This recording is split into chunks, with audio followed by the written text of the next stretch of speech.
নমস্কার বন্ধুরা, আমসত্ত্ব আমরা সকলেই খেয়েছি। আপনি কখনো কুমড়ো সত্ত্ব খেয়েছেন?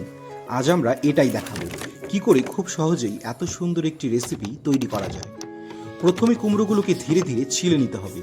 তারপরে ভেতরের বীজ ও শাঁসগুলোকে ফেলে দিতে হবে, যাতে রেসিপিটা মসৃণ ও মিহি হয় ও খেতেও অনেক সুন্দর হয়।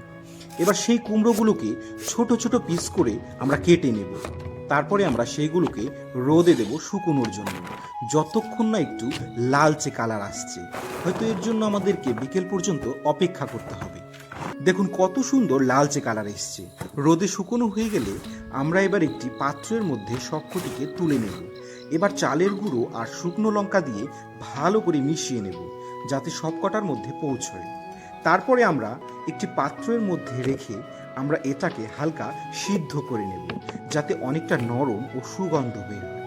এই প্রক্রিয়াটি শেষ হয়ে গেলে আমরা এর সঙ্গে তিল ও চিনি মেশাবো, যাতে আরও সুস্বাদু লাগে খেতে। এবার একটি প্লাস্টিকের মধ্যে সেই মিশ্রণটি রুটি বেলনা দিয়ে হালকা করে পাতলা করে একটি লেয়ার বানিয়ে নেব, তাতে খেতে অনেকটাই ভালো লাগবে। তারপর প্লাস্টিকের একদিকটা সরিয়ে নিয়ে ভালো করে রোদে শুকিয়ে নিতে হবে, আর শুকনো হয়ে গেলে প্লাস্টিকের লেয়ারটা তুলে নিতে হবে। এবার আমরা এই তৈরি হয়ে যাওয়া কুমড়ো সত্ত্বকে একটু আকার দেব, ছোট ছোট করে পিস করে নেব। চলো এবার খাওয়ার জন্য রেডি। এবার এগুলোকে আপনি ঘরে রেখে 6 মাস পর্যন্ত খেতে পারবেন। কি আপনিও খাবেন নাকি? আর হ্যাঁ, ভিডিওটি কেমন লাগলো সাবস্ক্রাইব করতে ভুলবেন না যেন।